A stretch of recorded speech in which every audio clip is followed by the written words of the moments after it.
સહજાનંદ સ્વામી મહારાજની જય, અક્ષર પુરુષોત્તમ મહારાજની જય, ગુણાત્યાન સ્વામી મહારાજની જય, ભગતજી મહારાજની જય, શાસ્ત્રીજી મહારાજની જય, યોગીજી મહારાજની જય.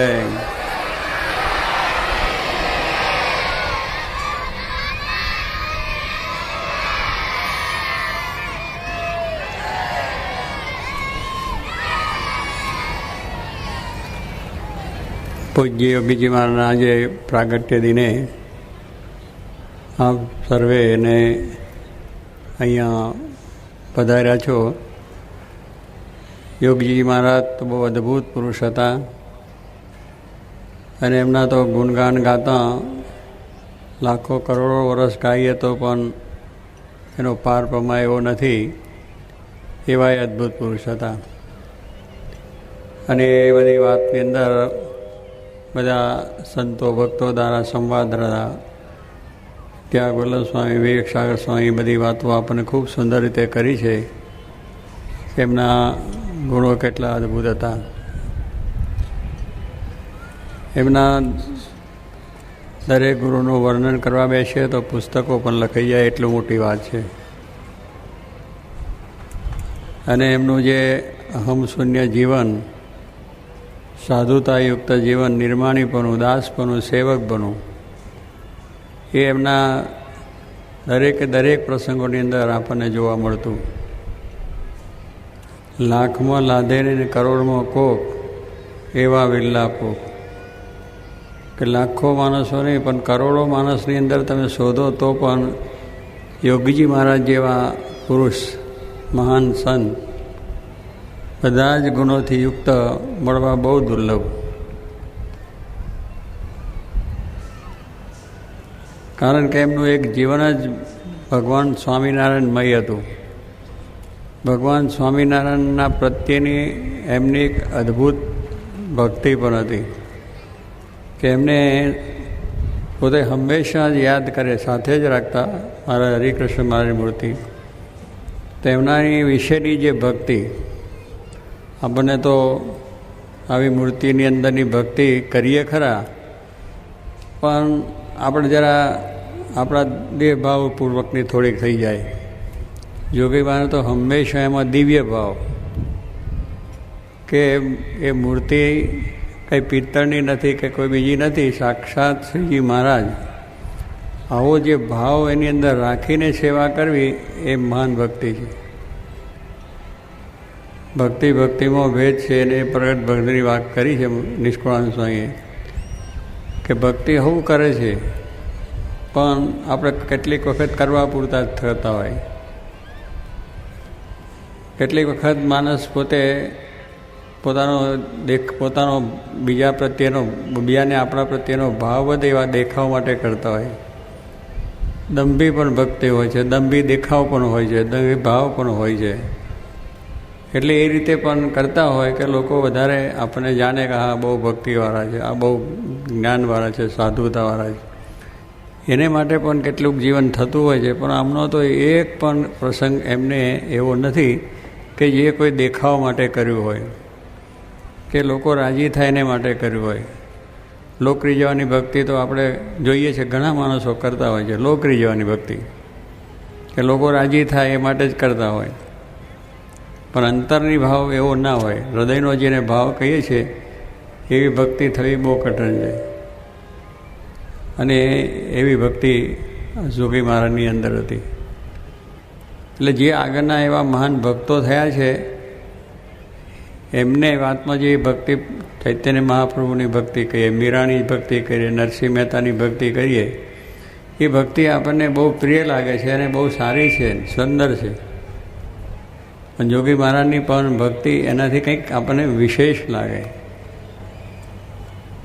અને એવી રીતે એમને ભક્તિ કરી અને કર્યું છે.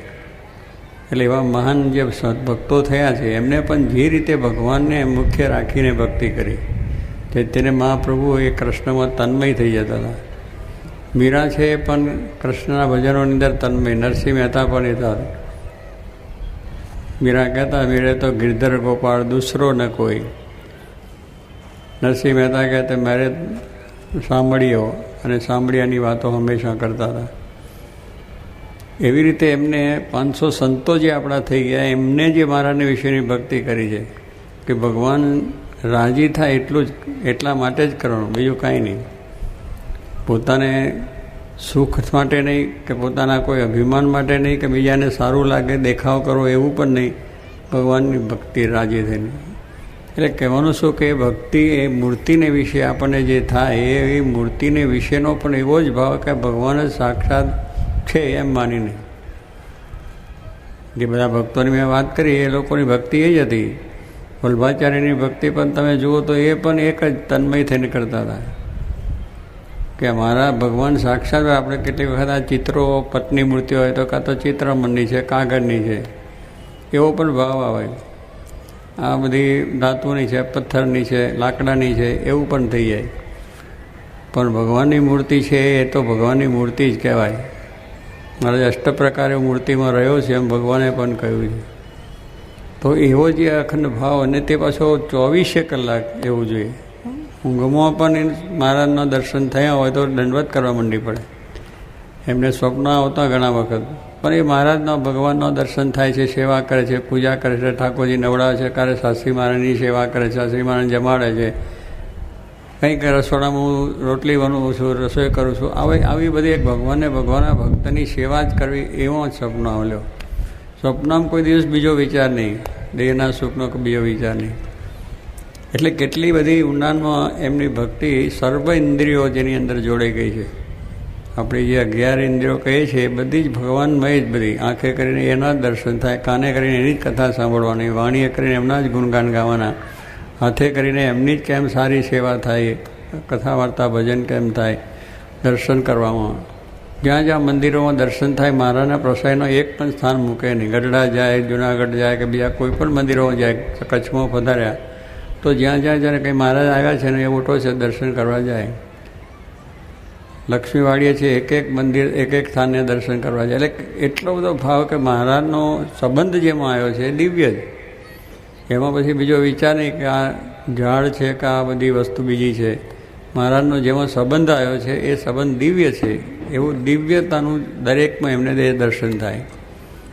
જ્યાં જુએ ત્યાં રામજી દૂસરોને ભાષે કે દરેકની અંદર ભગવાનના દર્શન થાય. કહો કે પછી કોઈ પણ માણસ હોય, કોઈ પણ વ્યક્તિ હોય તો એમાં એ જ ભાવ. એમને માટે કોઈ શત્રુ મિત્ર પણ નહોતા કે ભગવાન છે બસ, ભગવાન સિવાય બીજી વાત નહીં. એમને માટે કોઈ બોલી નાખે, લખી નાખે તો એ પછી રાજી થાય. કે એમના માટે વિરોધમાં કોઈ લખ્યું કે આવું છે ને તેવું છે તો એ વંચાવે સામેથી. વંચાવીને પછી પાછું પોતે માથે આરામ કરી કે બહુ સારું લખ્યું છે. હવે આપણે સારું લખ્યું મનમાં તરત સંકલ્પ થઈ જાય કે એને જરા સીધો કરી આવજો એમ કહી દે કોક નહીં. આવો સંકલ્પ થઈ જાય આપણને. પણ જો કંઈ મને એ નહીં કે બહુ સારું લખ્યું. જો પોતાના વિરોધમાં લખ્યું હોય તો બહુ સારું કહેવું એ તો બહુ મોટી ઉચ્ચ સ્થિતિની વાત છે. નકર સમય કે મનમાં તો સંકલ્પ થઈ જાય, બીજું ના થાય તો. શ્રીજી મહારાજ જે કહ્યું છે 3 પ્રકારની હિંસા, કે આપણે કોઈને દેહ કરીને હિંસા થઈ જાય, કોઈને વચને કરીને કોઈ એવું બોલી નાખીએ તો એને આત્મહત્યા કરી નાખે છે. એ વચનની હિંસા પણ છે. બોલી નાખે ને પહેલાંને બિચારાને દુઃખ થઈ જાય, હિંસા થાય. હા, અને ત્રીજી મનની હિંસા, કે કંઈ આપણું ઉપજતું ના હોય તો મનથી સંકલ્પ થાય કે એનું ભૂંડું થજો, એનો નાશ થજો, એનું નખો જજો, આવા વિચાર આવી જાય આપણને. પણ એવો કોઈ દાડો ત્રિકાળમાં એ સંકલ્પ આવ્યો એના મોડમથી નીકળ્યું પણ નથી. મહારાજ બધું સારું કરશે. બસ કોઈ માટે ગમે તે હોય તો સારું થાય બખાને તો આપણે રાજી થઈ. પણ એને બખાનમાં એ કશું સરખું જ બધું. કે એમને જ્યારે બધા સારી વાત હોય ને તાલીઓ પાડે, એમના પ્રશંસા થતી હોય જોગી બાપાની, બધા વાત કરે ત્યારે બધા તાલીઓ પાડે તો એ પણ ભેગા તાલી પાડે. હવે આપણી તાલી આપણે પાડીએ તો કેવું લાગે કે આ તો ગાંડા જેવા લાગે. પણ જોગી મહારાજને ભગવાનમય એટલે ભગવાનની સાથેના સંબંધમાં જ એને આ જગતમાં કોણ બોલે, શું બોલે, મારા માટે શું કહે છે એવું કશું જ નહીં. બધી જ ભગવાનની વાત ઉપર જતા રહે. એટલે ક્યારેય પણ એમને કોઈ જાતનું ઉદાસીનતા આવી નથી, કોઈ જાતની મૂંઝવણ પણ નથી, કોઈ જાતનો ક્રોધ નથી, કોઈ જાતની ઈર્ષા નથી, કોઈ પણ જાતની કોઈનો મમત પણ નથી. અમમત્વ રહિત જ આખું જીવન એમનું હતું.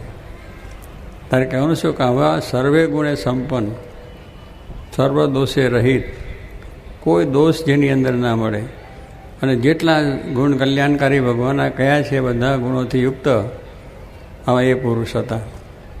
અને એવી હંમેશા 24 કલાક પોતાના જીવન સુધી અને નાનપણથી જન્મ્યા ત્યારથી ભક્તિ હતી. ત્યાં પાઠ પૂજા કરતા, મંદિરમાં સેવા ઠાકોરજીની પોતે કરતા અને ધ્યાન ભજન પણ કરતા હતા. અને પછી સાધુ થવાનું થયું અને સાધુમાં પણ એ જ કર્યું, સેવાની સેવા, સંતોની સેવા, મહારાજની સેવા, બધું થયું. ભજન અને કીર્તનનો તો એમનો વિષય જ હતો, ભજન કર્યો મહારાજનું. જ્યાં જ્યાં જે સેવા શાસ્ત્રી મહારાજ સોંપી તો એમાં પણ કોઈ શંકા નહીં. એટલે દરેકની સેવા કરી છે, નાનામાં નાની સેવા કરી છે, વાસીદું વારવાની કરી છે, જાજણા સાફ કરવાની કરી છે, વાસણ ઉટકવાની પણ કરી છે. એટલે આ વિધિ મોટી જીવનમાં હોવા છતાં આવું નાનામાં નાની સેવા કરવી એ પણ બહુ બનવું કઠિન છે. પણ એ પણ એમને બહુ પ્રેમથી કરી, પછી એમાં ઉત્સાહથી, પછી એમની માથે આવી પડ્યું એટલું. ત્યારે આવા બધા ગુણો એમના હતા. એ પુરુષ આપણને મળ્યા છે, આપણે બહુ ધન્યભાગી છે કે આપણા મોટા ધન્યભાગ છે કે આવા પુરુષ આપણને મળ્યા, એમને દર્શન થયા, એમની સેવા મળી અને એમના આપણે ગુણગાન ગાવાના આ પ્રસંગ આપણને મળ્યો છે. કે આપણને ક્યાંથી મળે, પણ એ એમની દ્રષ્ટિના આશીર્વાદ કે જેથી કરીને આપણને એમનો આવો સમય આપણને આવ્યો કે જેને કરીને આપણે ગુણગાન ગાઈને આપણે પણ ધન્ય બનીએ અને આપણે પણ આપણામાં રહેલા જે સ્વભાવ પ્રકૃતિ ટળે. કારણ કે એવા દિવ્ય પુરુષના ગુણગાન જેટલા કહીએ, જેટલો એમનો મહિમા કહીએ એટલું બળ આપણને મળે. આપણામાંથી બધા સ્વભાવ પ્રકૃતિ ટળી જાય એમના દર્શનથી, એમના સ્પર્શથી, એમની વાણીથી અને એમના મહિમા ગાવાથી આપણને આવું બળ મળી જાય એવી વસ્તુ. એટલે આપણે જેટલા એમના ગુણગાન ગાઈએ એટલા ઓછા છે. એમનો મહિમા જેટલો કહીએ એટલો ઓછો છે. એમની વાત જેટલી કરીએ એટલી ઓછી છે. એમની વાત તો છે એટલી કરીએ તો એનો પાર આવ્યો નથી અને કહીએ એટલું શાંતિ સુખ આપણને મળે, હું પોતાને. હવે એવી આ દિવ્ય પુરુષની આપણને આ સેવા મળી છે. એ આપણે સેવા હંમેશા પ્રેમથી અને ઉત્સાહથી કરવી અને આપણા જીવનની અંદર જે કંઈ એમના આદેશો છે, એમના સિદ્ધાંતો છે, એ સિદ્ધાંતોનું પણ આપણે પાલન કરવાનું છે. શ્રીજી મહારાજ પૃથ્વી પર આવ્યા છે અને જે આદેશ લઈને આવ્યા કે આપણે અક્ષરને પુરુષોત્તમનું જે જ્ઞાન, ભ્રમરૂ થઈને પરબ્રહ્મની જે ભક્તિ કરવી, આ શ્રીજી મહારાજ સિદ્ધાંત આખો એક લઈને આવ્યા છે કે આ પૃથ્વી ઉપર અનેક મનુષ્યો છે એને માયા પર કરવા છે. આપણે બધા માયાઈ જીવો છે, માયામાં આપણે બધા પડ્યા છે, એમાં એમને જીવન પૂરું થાય છે. એટલે ભગવાને કેટલો શુભ સંકલ્પ અક્ષરધામમાંથી કર્યો. અક્ષરધામમાંથી સંકલ્પ કરીને પોતાના ભક્ત ઈશ્વરીય પ્રતાપ સંતો લઈને આવ્યા, પોતાનું અક્ષરધામ ગુણાત્યાન સ્વામીને સાથે લાયા. એ વાત મહારાજે વચનાત્મા પણ કરી છે, પ્રથમ 71 છેલ્લો ફકરો. તો કહેવાનું શું છે કે પોતે લઈને આવ્યા છે, એ આ કાર્ય કરવા આવ્યા હતા કે બધાને માયા પર કરવા છે. કારણ કે માયા આપણને વર્ગી છે. આ લૌકિક પદાર્થ ભૌતિકવાદ અત્યારે વધ્યો છે, તો ભૌતિકવાદની અંદર હવને દોટ મૂકી છે કે બધી રીતે હું કઈ રીતે સુખી થઈ જાઉં, પૈસાવાળો થઈ જાઉં, બંગલાવાળો થઈ જાઉં, મોટરવાળા થઈ જઈએ, આકાશમાં ઉડતા થઈ જઈએ, પાતાળમાં જઈ આવીએ, બધું જોઈ આવીએ, કરી આવીએ, બધું ઘણા આપણે અત્યારે ભૌતિકવાદમાં કંઈક ઈચ્છાઓ આપણે રહ્યા કરે. હવે એ ભૌતિકવાદના વિચારો જ્યાં સુધી હોય ત્યાં ભગવાનનો વિચાર તો આવે જ ક્યાંથી. એટલે એ સ્વામી કે જે બધા લૌકિક છે, દેહના વિચારો છે, ભૌતિકવાદના વિચાર છે, પંચ વિષયના વિચારો છે, માયાના ભાવો છે, આ બધાથી પર કરી નાખવું એ તો કેટલું મોટું કામ છે. તો એટલો સંકલ્પ કરીને મહારાજ આવ્યા છે ને એવા પુરુષ સાક્ષાત ગુણાતીત પુરુષ લાયા, એના પ્રતાપે કરીને હજારો માણસોને આ લાભ થઈ ગયો. મહારાજનો એવો મહિમા અદ્ભુત સમજાઈ ગયો અને પોતામાંથી દેહ ભાવ કાઢીને લઈ ગયા. હજારો માણસોના દાખલા આપણે વાંચીએ છીએ કે મહારાજ તેડવા અને ધામમાં ગયા. એટલે કેવું કે એવા શુદ્ધ બનાવી દીધા આપણને. આપણામાં રહેલા જે દોષ સ્વભાવો છે એ કાઢી નાખે. કારણ કે શ્રીજી મહારાજનો સિદ્ધાંત કે નિર્વ્યસની કરવા અને સદાચારી બનાવવા અને બ્રહ્મરૂપ કરીને ભગવાન અક્ષરધામમાં બેસેલા. મારે કે મારા થયા છે એમાં કોઈ કસર રાખવી નથી. આપણે એમના થયા છે એટલે કસર નહીં રાખે. આપણું બાળક આપણું થયું તો એ બાળકને આપણે બધી રીતે સારું કરવાના છે. કારણ બાળક બોલશે નહીં, કહેશે નહીં, તોય પણ નાનું છે ત્યાંથી જ આપણનો ઉછેર સારો થાય, સુખી થાય, સારું થાય, મજબૂત થાય, વ્યવસ્થિત થાય, અભ્યાસ સારો કરે અને મોટો ભણીને મોટો જબરજસ્ત થઈ જાય, દિલ્હીની ગાદી પર બેસી જાય.